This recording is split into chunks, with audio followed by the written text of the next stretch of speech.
सफरगी शरई मसाइल सफरगी अरापगी चांग फिकादा सफरगी अरापगी चांग असी mile नत्रगना kilometre की मतुंग इना पिबिरमदे तौबतदी नुमित हुमनी अमदी अहिंग अहुंगी चटपगी चांग अदुगा माने तौबतबु हाइरिबा अरापा असिगी चांग कया ओइबि याई हाइबगी मतंगदा इंडिया की ममिंग लेरबा ओलमा सिंग अमदी मुफ्ती सिंगी रायगी मतुंग इना माइल निफु निपानी हाइरिबा असिगी चांग किलोमीटर की मतुंग इना चौराकना किलोमीटर 108 मखाई ओई तौबतबु मुहक्किकिन हाइबदी थीजिनबा मियुई खरनसु माइल निफु मंगाने हाइबगी मतंगदसु फतवा पी हाइरिबा अदुगी चांग असी किलोमीटर की मतुंग इना किलोमीटर मरफुनिथुइगा मीटर चनी के मौद्रातुक ओई यामना थुना अरापद सफर तौबा करिगुम्बा यामना यांगबा गारी गलोइनना नत्रगना एनी पोटलम अम्मगा हाइबदी एरोप्लेन चिंबगी मतेंगदगी शरीयता पिबिरमलबा सफरगी अरापगी चांग अदु करिगुम्बा मिनट खरादा नत्रगना पुंग खरादा लांथोक्लबा अदु ओइरबसु महाक्की मथक्ता कसर तौबा तंगाई फदी असुमना सफर तौबा असी लंगफै चटलिबा मियोइसिंग अदुगिदमक्ता कोमथोक अनबिरमलबा पोटलम अमनी मनम असिना करिगुम्बा कनागुम्बा मियोइ अमना करिगुम्बा गुना अमा तौरुगे हाइना सफर तौरबा अदु ओइरबसु महाक्की मथक्ता नमाजसिंगदा कसर तौनबगी हुकुमनी मुसाफिर की नमाज कनागुम्बा मियोइ अमा शरीयतना तापिरमलिबा असिगी मतुंग इना मुसाफिर हाइबदी लंगफै चटपा मियोइ अमा ओइरबा अदु ओइरबदी महाक्की मथक्ता रकाद मरी ओइबा फरज के नमाज सिंबु रकाद अनी खक्ता सोनबा असी तंगाई फदे हाइरिबा असी महाकना मतोमता नमाज सोनबदा नत्रगना इमाम ओइरगा सोनबा मतमदा सोनगनी सफरदा सुन्नते मुअक्किदा सोनबगी हुकुम मुसाफिर हाइबदी लंगफै चटलिबा मियोइ अदु करिगुम्बा मफम अमदा फजना पोथादुना लैबा ओइरबा अमसुंग महाउंदा सफर तौबगी यामना थुबा ओइद्रबा अदु ओइरबदी ख्वाइदगी हेना फबदी फराइज सिंग अदु पांगथोकपगा लोइना लोइनना सुन्नते मुअक्किदा सिंग अदुसु सोनगदबन अमसुंग करिगुम्बा महा सफर तौबदा थुबा ओइरबा अदु ओइरबदी हाइरिबा फिवम असिदा सुन्नते मुअक्किदा सिंग थादोकपदा करिगुम्बा अकाइबा अमता लेते कसर करम्बा मतमदगी हौगनी मुसाफिर अदुना सफर तौबगी नियत के लोइनना महाकी लैरिबा मफम अदुदगी अमसुंग महाकी खुन अदुगा समनबसिंग अदुदगी लांथोरकपगा महाकी मथक्ता कसर तौनबगी हुकुमनी सुपनगी युमदगी नत्रगना महल्लादा खक्तगी थोकपगा महाक मुसाफिर ओइरोय स्टेशन एयरपोर्ट न चिंबदा कसर तौबगी हुकुम महाकना लैरिबा मफमसिंग अदुगा थंगनबा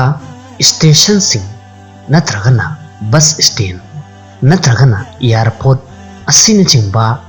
पुनमक असी शहर के हुकुम द चिंगी मरम असिना मफम अदुदगी सफर तौबा हौरिबा मियोइसिंग नत्रगना मफम अदुदा हलक्लिबा मियोइसिंग अदु हारिबा मफम अदुदा कसर तौरोय तौबतबु करिगुम्बा हारिबा मफमसिंग असी महाकना खुंदारिबा खुन नत्रगना शहर अदुदगी लापना लेबा मफमदा ओइरबा खुदम ओइना हुजिकी मतमदा शहर सिंगदा एयरपोर्ट सिंग खुंदारिबा मफम अदुदगी यामना लापना लई अदु ओइरबदी मियोइ अदुना महाकी खुन नत्रगना शहर की ngamkhai adudagi ꯂꯥꯟꯊꯣꯔꯛꯄꯒ ꯍꯥꯏꯔꯤꯕ ꯃꯤꯑꯣꯏ ꯑꯗꯨ ꯃꯨꯁꯥꯐꯤꯔ ꯑꯣꯏꯔꯒꯅꯤ ꯑꯃꯁꯨꯡ ꯃꯍꯥꯛ ꯑꯦꯌꯔꯄꯣꯔꯠꯅꯆꯤꯡꯕꯗ ꯀꯁꯔ ꯇꯧꯒꯗꯕꯅꯤ꯫ ꯑꯁꯨꯝꯅ ꯁꯔꯤꯌꯠꯇ ꯃꯨꯁꯥꯐꯤꯔ ꯑꯣꯏꯒꯗꯧꯔꯤꯕ ꯃꯤꯑꯣꯏ ꯑꯁꯤ ꯁꯨꯞꯅꯒꯤ ꯁꯔꯤꯌꯠꯀꯤ ꯃꯇꯨꯡ ꯏꯟꯅ ꯁꯐꯔ ꯇꯧꯕꯒꯤ ꯅꯤꯌꯠꯀ ꯂꯣꯏꯅꯅ ꯁꯐꯔ ꯇꯧꯕ ꯍꯧꯔꯤꯕ ꯃꯤꯑꯣꯏ ꯑꯗꯨꯈꯛꯇ ꯑꯣꯏꯒꯅꯤ꯫ ꯅꯤꯌꯠ ꯌꯥꯎꯗꯅ ꯁꯐꯔ ꯇꯧꯔꯤꯕ ꯃꯤꯑꯣꯏ ꯑꯗꯨ ꯁꯔঈꯒꯤ ꯃꯇꯨꯡ ꯏꯟꯅ ꯃꯨꯁꯥꯐꯤꯔ ꯑꯣꯏꯗꯦ꯫ ꯁꯐꯔ ꯁꯔঈꯒꯤ ꯋꯥꯈꯜꯒ ꯂꯣꯏꯅꯅ ꯌꯨꯝꯗꯒꯤ ꯊꯣꯛꯂꯕ ꯑꯗꯨꯒꯤ ꯃꯇꯨꯡꯗ ꯈꯔ ꯆꯠꯂꯕ ꯃꯇꯨꯡꯗ ꯑꯃꯨꯛꯀ ꯍꯟꯗꯨꯅ ꯂꯥꯛꯄ꯫ ꯀꯔꯤꯒꯨꯝꯕ ꯀꯅꯥꯒꯨꯝꯕ ꯃꯤꯑꯣꯏ ꯑꯃ ꯁꯐꯔ ꯁꯔঈꯒꯤ ꯏꯔꯥꯗꯥ ꯇꯧꯔꯗꯨꯅ ꯃꯍꯥꯛꯀꯤ ꯁꯍꯔ ꯑꯗꯨꯗꯒꯤ ꯊꯣꯛꯂꯕ ꯇꯧꯕꯇꯕꯨ ꯁꯔꯤꯌꯠꯇ ꯄꯤꯕꯤꯔꯝꯂꯕ ꯑꯔꯥꯞꯄ ꯑꯗꯨꯒꯤ ꯆꯥꯡꯗꯗꯤ ꯃꯍꯥꯛꯅ ꯆꯠꯇ꯭ꯔꯤꯕ ꯑꯃꯗꯤ ꯃꯍꯥꯛꯅ ꯃꯈꯥ ꯇꯥꯅ ꯆꯠꯄꯒꯤ ꯄ꯭ꯂꯥꯟ ꯑꯗꯨ ꯀꯦꯟꯁꯦꯜ ꯇꯧꯔꯕ ꯑꯃꯗꯤ ꯃꯍꯥꯛ ꯍꯜꯂꯛꯂꯕ ꯑꯗꯨ ꯑꯣꯏꯔꯕꯗꯤ ꯑꯁꯤꯒꯨꯝꯂꯕ ꯃꯤꯑꯣꯏ ꯑꯁꯤ ꯃꯍꯥꯛꯅ ꯆꯠꯄ ꯃꯇꯝꯗꯗꯤ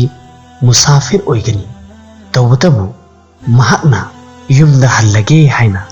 ꯋꯥꯈꯜꯗ ꯂꯦꯞꯂꯤꯕ ꯃꯐꯝ ꯑꯗꯨꯗꯒꯤ ꯃꯍꯥꯛ ꯃꯨꯀꯤꯝ ꯑꯣꯏꯔꯒꯅꯤ,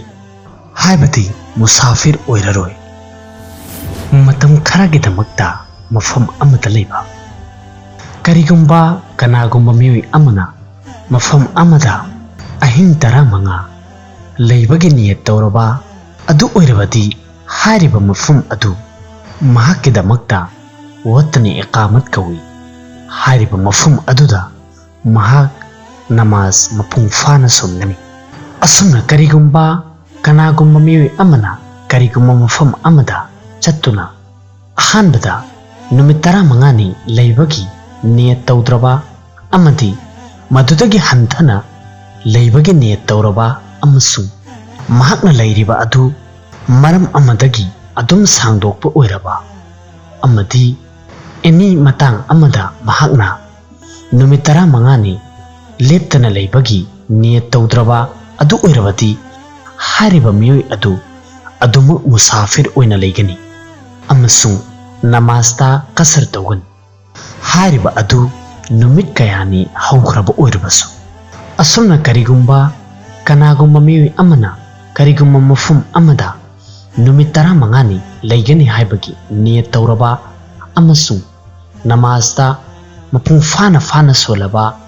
ꯇꯧꯕꯇꯕꯨ ꯑꯗꯨꯒꯤ ꯃꯇꯨꯡꯗ ꯃꯍꯥꯛꯀꯤ ꯄ꯭ꯔꯣꯒ꯭ꯔꯥꯝ ꯑꯗꯨ ꯅꯨꯃꯤꯠ 15ꯅꯤ ꯁꯨꯗ꯭ꯔꯤꯉꯩꯒꯤ ꯃꯃꯥꯡꯗ ꯀꯦꯟꯁꯦꯜ ꯇꯧꯈ꯭ꯔꯕ ꯑꯃꯗꯤ ꯁꯐꯔ ꯆꯠꯄꯒꯤ ꯃꯊꯧ ꯇꯥꯔꯛꯂꯕ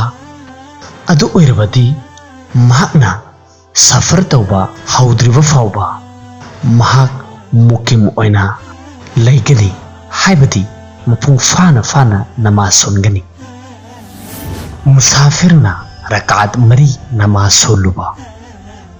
ꯀꯔꯤꯒꯨꯝꯕ ꯀꯅꯥꯒꯨꯝꯕ ꯃꯨꯁꯥꯐꯤꯔ ꯑꯃꯅ ꯀꯥꯎꯈꯤꯕ ꯃꯔꯝꯗꯒꯤ ꯔꯀꯥꯠ 4 ꯅꯃꯥꯖ ꯁꯣꯜꯂꯕ ꯑꯗꯨ ꯑꯣꯏꯔꯕꯗꯤ ꯃꯁꯤꯒꯤ ꯃꯇꯥꯡꯗ ꯑꯁꯨꯝꯅ ꯁꯟꯗꯣꯛꯅ ꯇꯥꯛꯄꯤꯔꯤ ꯃꯗꯨꯗꯤ ꯀꯔꯤꯒꯨꯝꯕ ꯑꯍꯥꯟꯕ ꯀꯥꯏꯗ ꯐꯝꯕ ꯑꯗꯨꯗ ꯇꯁꯍꯨꯗꯀꯤ ꯆꯥꯡꯗ ꯐꯝꯂꯕ ꯑꯗꯨ ꯑꯣꯏꯔꯕꯗꯤ ꯃꯍꯥꯛꯀꯤ ꯅꯃꯥꯖ ꯑꯗꯨ ꯃꯀ꯭ꯔꯨ ꯑꯣꯏꯕꯒ ꯂꯣꯏꯅꯅ ꯑꯣꯏꯒꯅꯤ ꯑꯃꯁꯨꯡ ꯀꯔꯤꯒꯨꯝꯕ ꯑꯍꯥꯟꯕ ꯀꯥꯏꯗꯥꯗ ꯐꯝꯂꯝꯗ꯭ꯔꯕ ꯑꯗꯨ ꯑꯣꯏꯔꯕꯗꯤ ꯃꯨꯁꯥꯐꯤꯔ ꯑꯗꯨꯒꯤ ꯅꯃꯥꯖ ꯑꯗꯨ ꯑꯣꯏꯔꯣꯏ꯫ ꯑꯁꯨꯝꯅ ꯀꯔꯤꯒꯨꯝꯕ ꯀꯅꯥꯒꯨꯝꯕ ꯃꯨꯁꯥꯐꯤꯔ ꯑꯃꯅ ꯏꯃꯥꯝ ꯑꯣꯏꯔꯕ ꯑꯃꯗꯤ ꯔꯀꯥꯠ 4 ꯅꯃꯥꯖ ꯁꯣꯟꯈ꯭ꯔꯕ ꯑꯗꯨ ꯑꯣꯏꯔꯕꯗꯤ ꯃꯍꯥꯛꯀꯤ ꯃꯇꯨꯡꯗ ꯂꯦꯞꯂꯤꯕ ꯃꯐꯝ ꯑꯗꯨꯒꯤ ꯃꯨꯀꯤꯝ ꯑꯣꯏꯔꯤꯕ ꯃꯨꯛꯇꯗꯤꯁꯤꯡ ꯑꯗꯨꯒꯤ ꯐꯔꯖꯀꯤ ꯅꯃꯥꯖ ꯑꯗꯨ ꯑꯣꯏꯔꯣꯏ꯫ ꯇꯧꯕꯇꯕꯨ ꯀꯔꯤꯒꯨꯝꯕ ꯏꯃꯥꯝꯅ ꯑꯍꯥꯟꯕ ꯀꯥꯏꯗ ꯐꯝꯂꯝꯕ ꯑꯣꯏꯔꯕ ꯑꯗꯨ ꯑꯣꯏꯔꯕꯗꯤ ꯏꯃꯥꯝ ꯃꯁꯥꯃꯛ ꯑꯃꯗꯤ ꯃꯨꯛꯇꯗꯤꯁꯤꯡꯒꯤ ꯅꯃꯥꯖ ꯑꯗꯨ ꯅꯃꯥꯖꯀꯤ ꯑꯔꯣꯏꯕꯗ ꯁꯖꯗꯥ ꯁꯍꯨ ꯇꯧꯕ ꯃꯇꯝꯗ ꯑꯣꯏꯒꯅꯤ꯫ ꯑꯗꯨꯒ ꯀꯔꯤꯒꯨꯝꯕ ꯁꯖꯗꯥ ꯁꯍꯨ ꯇꯧꯗꯅ ꯁꯂꯥꯝ ꯂꯩꯊꯣꯛꯈ꯭ꯔꯕ ꯑꯗꯨ ꯑꯣꯏꯔꯕꯗꯤ ꯅꯃꯥꯖ ꯑꯗꯨ ꯍꯟꯕ ꯑꯁꯤ ꯋꯥꯖꯤꯕ ꯑꯣꯏꯔꯒꯅꯤ꯫ ꯃꯨꯀꯤꯝ ꯍꯥꯏꯕꯗꯤ ꯃꯐꯝ ꯑꯗꯨꯗ ꯂꯩꯔꯤꯕ ꯃꯤꯑꯣꯏꯁꯤꯡꯅ ꯁꯐꯔ ꯇꯧꯗꯨꯅ ꯂꯥꯛꯂꯤꯕ ꯃꯤꯑꯣꯏ ꯑꯃꯒꯤ ꯃꯇꯨꯡꯗ ꯅꯃꯥꯖ ꯁꯣꯟꯕ꯫ ꯀꯔꯤꯒꯨꯝꯕ ꯃꯐꯝ ꯑꯗꯨꯗ ꯂꯩꯔꯝꯂꯤꯕ ꯃꯨꯀꯤꯝ ꯍꯥꯏꯕꯗꯤ मुकिम ओइरिबा मियोइसिंग अदुना नमाज खुदिंगमक्ता मुसाफिर ओइरिबा इमाम अमगी इक्तिदा तौबा हाइबदी महाकी मतुंगदा नमाज सोनबा असी याय तौबतबु इमाम अदुदी सफरदा लैरिबनिना रकात अनि सुबगा सलाम लैथोकनी अदुबु मुकिम ओइरिबा मियोइसिंग अदुदी इमाम अदुना सलाम लैथोखरबा मतुंगदा मखोइदि सलाम लैथोक्लोइ अमदी इमाम अदुना सलाम लैथोखरबा मतुंगदा मुकिम ओइरिबा मियोइसिंग अदु मखोइगी वालहौरिबा नमाज रकात अनि अदु मपुंग फाहनगदबनी अमसुंग हारिबा मखोइना कोना सोलिबा रकात अनि अदुदा करा सुनबगी हुकुम लैते तौबतदी सुकनगी सुरा फातिहा सोनबगी मतम अदुगी चांगदा तुमिन्ना लेप्तुना लैगदबनी